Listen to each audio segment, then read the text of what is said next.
L'humilité et le péché. Jésus-Christ est venu dans le monde pour sauver les pécheurs, dont je suis le premier. Première épître à Timothée, chapitre 1, verset 15. L'humilité est souvent identifiée avec la pénitence et la contrition. Comme conséquence, il semblerait que le moyen d'entretenir l'humilité, c'est de garder l'âme occupée par son péché. Nous avons appris, je pense, que l'humilité est quelque chose d'autre et quelque chose de plus. Nous avons vu, par l'enseignement de notre Sauveur et par les épîtres, combien souvent cette vertu est recommandée sans qu'on fasse appel à notre état de culpabilité. Dans la nature même des choses, dans toute la relation de la créature avec son Créateur, dans la vie de Jésus telle qu'il a vécu et qu'il nous la communique, l'humilité est l'essence même de la sainteté comme de la félicité. C'est le moi chassé et Dieu prenant sa place.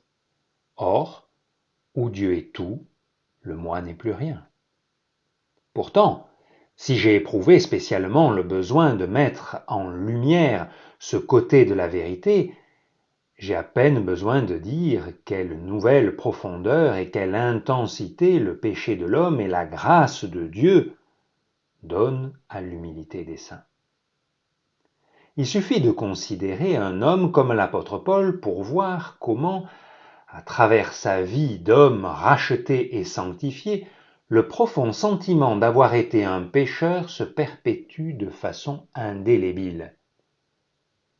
Nous connaissons tous les passages dans lesquels il fait allusion à sa vie de persécuteur et de blasphémateur. Je suis le moindre des apôtres, je ne suis pas digne d'être appelé apôtre parce que j'ai persécuté l'Église de Dieu. J'ai travaillé plus que tous, non pas moi toutefois, mais la grâce de Dieu qui est en moi. 1 Corinthiens 15, versets 9 et 10. À moi, qui suis le moindre de tous les saints, cette grâce a été accordée d'annoncer aux païens les richesses incompréhensibles de Christ. Éphésiens 3, verset 8. Moi qui étais auparavant un blasphémateur, un persécuteur, un homme violent, mais j'ai obtenu miséricorde, parce que j'agissais par ignorance, dans l'incrédulité. Jésus est venu dans le monde pour sauver des pécheurs, dont je suis le premier. Première épître à Timothée, chapitre 1, versets 13 à 15. La grâce de Dieu l'avait sauvé. Dieu ne se souviendrait plus jamais de ses péchés. Mais lui, Paul, jamais, non jamais il ne pourrait oublier de quelle épouvantable manière il avait péché. Plus il se réjouissait dans le salut de Dieu, plus son expérience le remplissait d'une joie inexprimable, plus grandissait en lui le sentiment qu'il était un pécheur sauvé. Son salut n'aurait eu pour lui aucune signification, ni aucune douceur, si le sentiment d'être un pécheur ne le lui eût rendu si précieux et si réel. Jamais il n'a pu oublier qu'il était un pécheur que Dieu avait pris dans ses bras pour le serrer sur son cœur paternel et le couronner de son amour. Les textes que nous venons de voir sont souvent cités comme la confession des péchés de Paul. Mais on n'a qu'à les lire soigneusement dans leur contexte pour voir que cette façon de penser n'est pas exacte. Ils ont une signification bien plus profonde. Dans ces passages, l'apôtre envisage l'humilité avec laquelle le racheté se courbera devant le trône, en compagnie de ceux qui ont été lavés de leurs péchés dans le sang de l'agneau.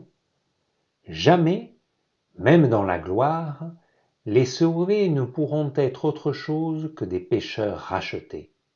Jamais, pendant un seul moment de cette vie, l'enfant de Dieu ne pourra vivre dans la pleine lumière de l'amour du Père sans le sentiment que le péché dont il a été sauvé est son seul titre à la grâce de Dieu. L'humilité avec laquelle il est d'abord venu à Jésus comme pécheur acquiert une nouvelle signification quand il apprend à quel point elle lui convient en tant que créature. Elle est dorénavant liée à une profonde adoration, puisqu'elle rappelle à l'enfant de Dieu qu'il est le produit de l'amour merveilleux du Dieu rédempteur. La vraie portée de ce que nous enseignent ces expressions de Paul devient très claire quand nous prenons garde au fait remarquable que nous ne trouvons jamais sous sa plume, même dans les épîtres où nous avons ses confidences les plus intimes, quelque chose qui ressemble à une confession de péché. On ne trouve aucune mention de négligence ou de défaite, ni aucune allusion quelconque au fait qu'il aurait manqué à son devoir, ou qu'il aurait péché contre la loi de l'amour parfait. Il y a, au contraire, quelques passages de ces lettres dans lesquels il se défend, dans un langage qui ne signifie rien, s'il n'en appelle pas à sa vie irréprochable devant Dieu et devant les hommes. Vous êtes témoins, et Dieu l'est aussi, que nous avons eu envers vous qui croyez une conduite sainte, juste et irréprochable. 1 Thessaloniciens 2, verset 10. Car ce qui fait notre gloire, c'est ce témoignage de notre conscience, que nous sommes conduits dans le monde, et surtout à votre égard, avec sainteté et pureté devant Dieu. 2 Corinthiens 1, verset 12. Il ne s'agit pas ici d'un idéal ou d'une aspiration, c'est un témoignage que Paul rend à sa vie de tous les jours. De quelque façon que nous considérions cette absence de confession de péché, chacun doit reconnaître qu'elle est l'indice d'une vie vécue dans la puissance du Saint-Esprit, comme nous en voyons fort peu à notre époque. Le point sur lequel je désire insister est celui-ci. Le fait même de l'absence d'une confession de péché donne une très grande force à la vérité que nous avons mise en lumière. Ce n'est pas dans l'état de péché journalier que se révèle le secret d'une humilité profonde, mais dans le souvenir permanent, et d'autant plus vivant en nous que la grâce abondera toujours davantage, et que la seule attitude à adopter devant Dieu pour être béni consiste à confesser avec une joie inexprimable que nous sommes des pécheurs sauvés par grâce. Avec le profond souvenir que Paul gardait d'avoir péché si terriblement dans le passé avant de connaître la grâce de Dieu, et le sentiment d'être gardé actuellement du péché, il avait constamment en lui le souvenir de la sombre puissance du péché toujours prête à revenir, et dont il n'était gardé que par la présence et la puissance de Christ en lui. Ces paroles de Romains 7, verset 18, nous disent ce que sera la chair jusqu'à la fin. Ce qui est bon, je le sais, n'habite pas en moi, c'est-à-dire dans ma chair. Quant à la glorieuse délivrance de Romains 8, en effet, la loi de l'esprit de vie en Jésus-Christ m'a affranchi de la loi du péché et de la mort. Ce n'est ni l'anéantissement, ni la sanctification de la chair, mais une continuelle victoire remportée en nous par l'Esprit, qui fait mourir les œuvres du corps. Comme la santé expulse la maladie, comme la lumière fait disparaître les ténèbres, comme la vie est victorieuse de la mort, ainsi la présence de Christ en nous par l'Esprit est la santé, la lumière et la vie de l'âme. Les trois passages que nous avons cités montrent clairement ce qu'était la merveilleuse grâce accordée à Paul. Cette grâce dont il sent à chaque instant un tel besoin et qui l'humilie si profondément. La grâce de Dieu qui était en lui le rendait capable de travailler plus abondamment que tous les autres apôtres. Cette grâce de prêcher aux païens les richesses insondables de Christ, cette grâce qui abondait excessivement avec la foi et l'amour qui est en Jésus-Christ, ce fut elle qui conserva en Paul le souvenir si intensément vivant d'avoir autrefois péché et d'être encore capable de pécher. Romains 5, verset 20, révèle comment l'essence même de la grâce est de travailler à ôter le péché. Là où le péché a abondé, la grâce a surabondé. Plus l'expérience de la grâce abonde dans un cœur, plus le sentiment d'être un pécheur devient intense. Ce n'est pas le péché, mais la grâce de Dieu qui me gardera vraiment humble. Car la grâce me montre et me rappelle sans cesse à quel point j'étais pécheur.